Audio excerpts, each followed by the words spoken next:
Olá, Psi, seja muito bem-vindo ao meu canal. Meu nome é Maristela Freitas, eu sou psicóloga clínica sistêmica e no vídeo de hoje nós vamos conversar sobre um tema muito importante na psicologia, principalmente na abordagem sistêmica, que são as fronteiras familiares. Nós vamos entender o quão são, como funciona e por que influenciam tanto nossas relações e de que maneira nós podemos reconhecer quando estão saudáveis ou não.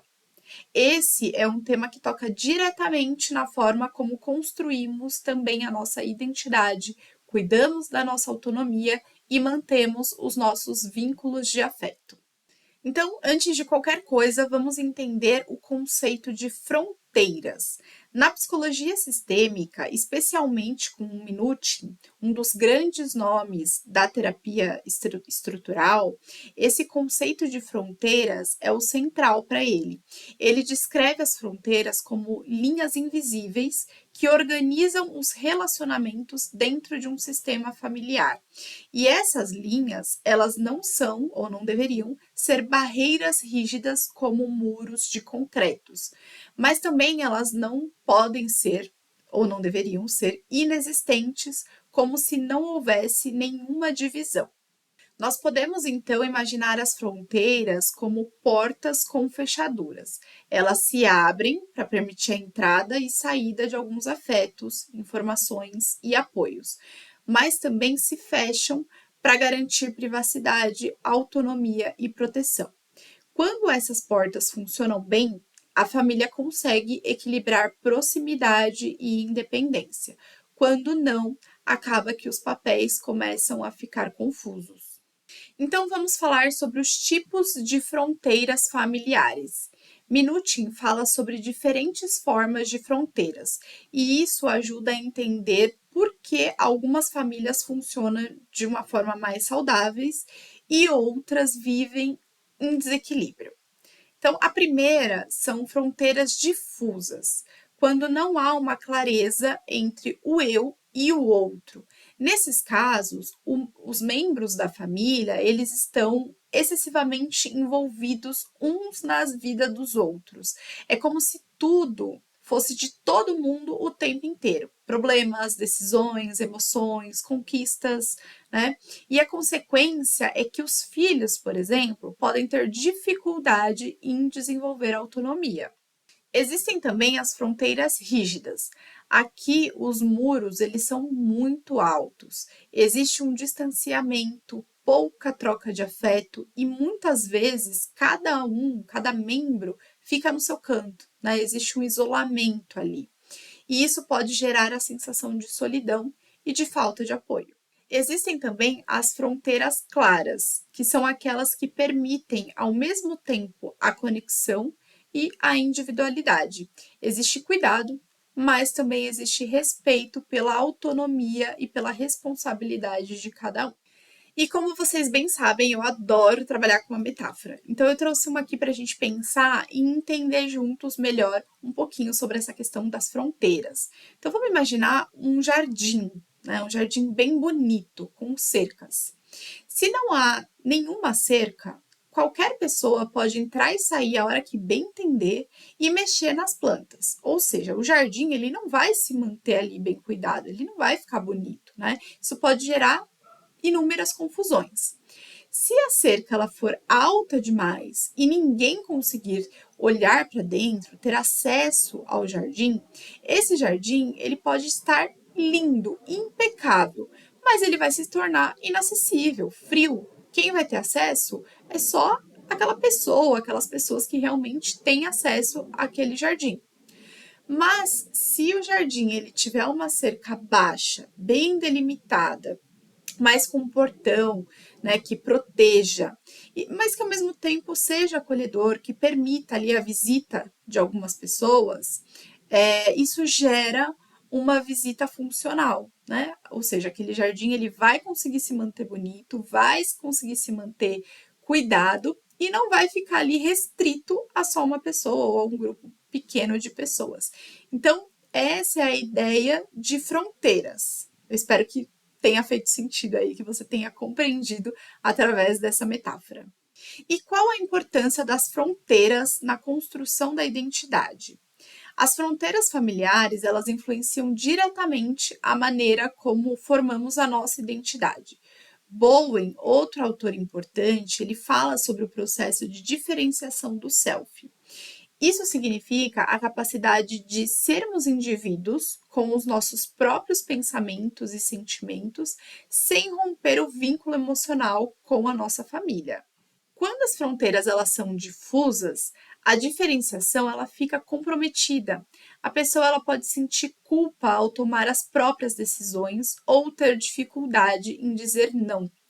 Já quando as fronteiras elas são muito rígidas, a pessoa pode se afastar tanto que perde a possibilidade de ter o apoio emocional e aquela sensação de pertencimento àquela família. Ou seja, as fronteiras saudáveis, elas nos ensinam a equilibrar os dois movimentos, né? Que nós precisamos, o de ser parte e de ser único.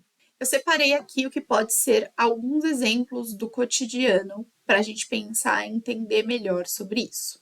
Então, uma mãe que lê mensagens no celular do filho adolescente sem pedir licença, ela pode até estar pensando que ela está cuidando, que ela está monitorando esse filho. Mas isso é uma fronteira difusa, porque invade a privacidade sem considerar a identidade, né, a individualidade daquele indivíduo. Família que nunca conversa sobre sentimentos e que cada membro guarda os seus problemas e tenta resolver sozinho, né? E quando alguém sofre, o outro diz: Isso não é da minha conta. Isso é uma fronteira muito rígida, porque ninguém acessa nada de ninguém. Então, agora imagine uma situação em que os pais dizem: Filho, esse é seu espaço, mas se você precisar conversar, estamos aqui. Isso mostra fronteiras claras, porque há um respeito do espaço do outro, do sofrimento do outro, da tentativa do outro de resolver sozinho, mas ao mesmo tempo, esses pais estão se mostrando disponíveis e acolhedores para receber, para compartilhar algo que é desse filho. Então, esses exemplos, eles nos ajudam a enxergar que todos nós vivemos negociações de fronteiras o tempo inteiro no nosso dia a dia. Isso não é algo fixo. Elas podem variar conforme a fase da vida, a cultura e até as experiências de cada família. Então, nós podemos pensar, como eu dei o exemplo do adolescente, existem inúmeras variações em relação a isso, né?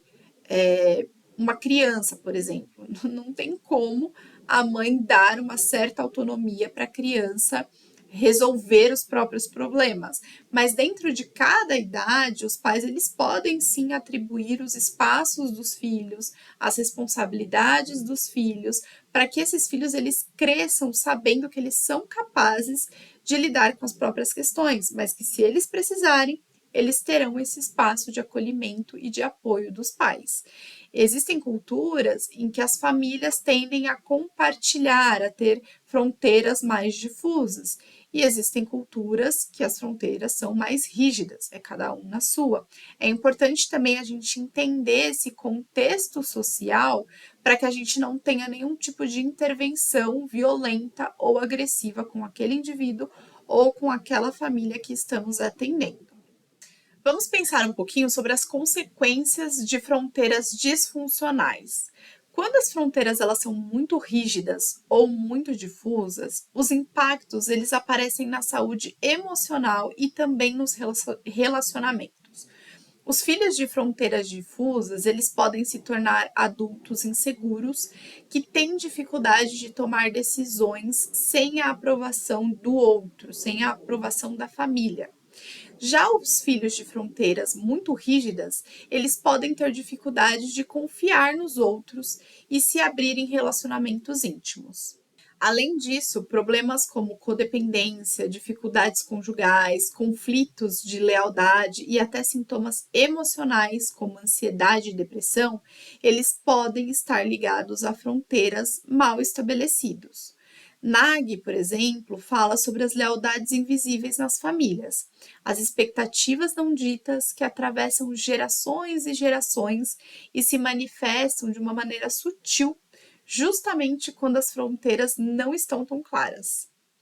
Então, agora eu trouxe algumas dicas e perguntas de reflexão para você pensar um pouquinho aí sobre o seu processo e também com o seu cliente. Então, agora você pode estar se perguntando: como eu posso saber se as fronteiras na minha família são saudáveis e como eu posso fortalecê-las? Eu vou falar aqui algumas dicas para você. Primeiro, observe se existe um espaço para conversar sobre os seus sentimentos, mas também se existe privacidade. Quando você coloca um limite ali e fala, ó, até aqui eu quero falar, daqui adiante eu não quero falar mais. Se isso é respeitado. Pergunte-se: eu sinto que eu posso ter a minha individualidade sem perder o vínculo? Um outro ponto é: repare se as decisões importantes elas são tomadas em conjunto, mas sem que cada detalhe da vida precise de aprovação de todos. Agora, um que é bem complexo e difícil, mas muito importante: pratique o não. Dizer não significa rejeitar, na verdade, mas sim delimitar até onde você pode ir sem se anular. Um outro ponto é estabeleça rituais de convivência, mas respeite os momentos individuais de cada um. E aqui vão também algumas perguntas importantes para você se fazer.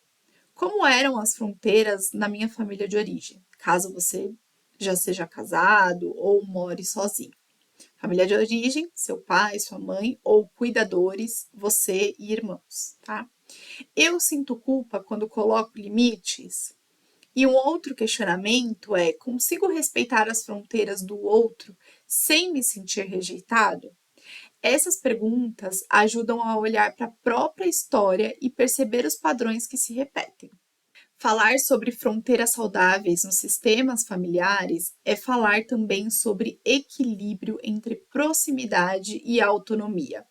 Não é sobre afastar ou prender, mas sobre criar relações que cada um ali do sistema possa florescer, sabendo que há espaço para ser cuidado e também para ser livre. Se você percebe que sua família tem fronteiras muito rígidas ou difusas, isso não significa que você está condenado a repetir o mesmo padrão. A psicologia sistêmica, né, a psicoterapia, ela pode ajudar você a ressignificar toda essa dinâmica e construir novas formas de se relacionar. E eu quero deixar aqui um convite. Pense em uma pequena ação que você pode fazer essa semana ainda para reforçar uma fronteira saudável. Seja dizer um não, se necessário, seja oferecer espaço para o outro falar, ou seja compartilhar algo sobre si. Eu tenho certeza que isso já vai mudar a sua visão sobre as suas relações. Nós estamos chegando ao fim desse vídeo. Se esse conteúdo fez sentido para você, já curte, compartilha, se inscreve no canal para que eu possa continuar trazendo conteúdos como esse, reflexões importantes, e me conta aqui nos comentários como você percebeu as fronteiras da sua família, né? Eu vou adorar ler as suas experiências. Um abraço e até o próximo vídeo.